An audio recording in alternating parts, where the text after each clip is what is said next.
আমি ফেসবুকের এমপি ঠিকই, কিন্তু আমাকে যিনি ফসল হিসাবে তুলেছেন, এটা জননেত্রী শেখ হাসিনা আমাকে ফসল হিসাবে তুলেছেন। মাননীয় স্পিকার, চোর বা দুর্নীতিবাজ নয়, বরং নিজেকে রাজবন্দী দাবি করেছেন কারাগারে থাকা সাবেক সংসদ সদস্য ব্যারিস্টার সুমন। শুরু করিতেছি মহান আল্লাহর নামে। কারাগার থেকে পরিবারকে লেখা চিঠিতে এমনটাই দাবি করেন তিনি। গত 17 নভেম্বরে লেখা চিঠিগুলো ব্যারিস্টার সুমনের ভাই সৈয়দ সোহাগ তার ফেসবুকে পোস্ট করার পর থেকেই বেশ আলোড়ন সৃষ্টি করেছে। মা, ভাই বোনদের ও স্ত্রীকে পৃথক 3টি আবেগভান চিঠি লিখেছেন তিনি। মাকে উদ্দেশ্য করে তিনি লিখেছেন, আম্মা দোয়া রইল, আমাকে নিয়ে কোনো দুশ্চিন্তা করবেন না, আল্লাহ যা করেন ভালোর জন্যই করেন। প্রথমে একটু কষ্ট লাগতো, এখন ঠিক হয়ে গেছি।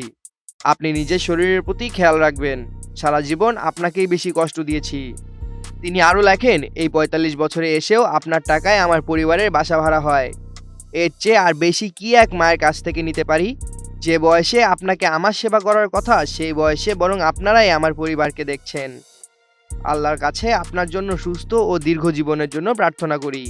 বোন, ভাই এবং বোন জামাইদের উদ্দেশ্যে সুমনের বার্তা ছিল, আমার জন্য কোনো চিন্তা করো না, রাজবন্দী হিসাবে জেলে আছি, কোনো চোর বা দুর্নীতির মামলায় নই। অনেকে বলে আপনার কি সম্পদ আছে, দীর্ঘদিন জেলে কিভাবে চলবেন? আমি বলি, আমার সবচেয়ে বড় সম্পদ হলো আমার 5টি বোন এবং একটি ভাই। শুধু জেলে কেন, আমি পৃথিবীতে না থাকলেও আমার কোনো আফসোস নেই। তোমাদের জন্য অনেক দোয়া রইল, আল্লাহ চাইলে দেখা হবে শীঘ্রই। নিজের স্ত্রীকে তিনি লিখেছেন, জানি অনেক কষ্ট হচ্ছে তোমার, বাচ্চাগুলোকে একাই সামাল দিচ্ছ, খুব একটা সহযোগিতা কখনোই তোমাকে করতে পারি নাই। এ কথা চিন্তা হলে জেলে বসেও কষ্ট লাগে। এই চিঠিগুলো যখন সবার হাতে পৌঁছে, তখন থেকেই তা নিয়ে চলছে নানা আলোচনা ও সমালোচনা। যে জমিনে কে সম্মানিত হবে তার ফয়সালা হয় আসমানে। সুমন এবছরই স্বতন্ত্র প্রার্থী হয়ে সংসদ সদস্য হয়েছিলেন।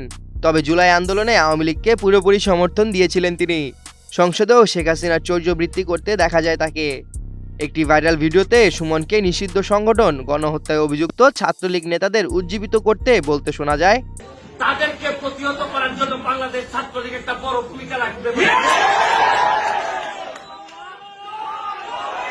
এই ভিডিও প্রকাশের পর থেকে সুমনের জনপ্রিয়তা তলানিতে নেমে আসে। এক সময়ের প্রিয় মুখ আজ সমালোচনার কেন্দ্রে। গত 22 অক্টোবর রাজধানীর মিরপুর থানায় করা হত্যা চেষ্টা মামলায় গ্রেপ্তার হন তিনি। ক্যামেরায় ওয়াও, স্টাইল দেখাও, Xenon X21 পারলে ঠেকাও। অনেকের মতে তার রাজবন্দী হওয়ার দাবি ভিত্তিহীন, আবার অনেকে বলছেন শেখ হাসিনার মতো চিঠি প্রকাশ করে সমবেদনা আদায়ের প্রচেষ্টা করছেন তিনি। সামিউল জয়, 21 টেলিভিশন।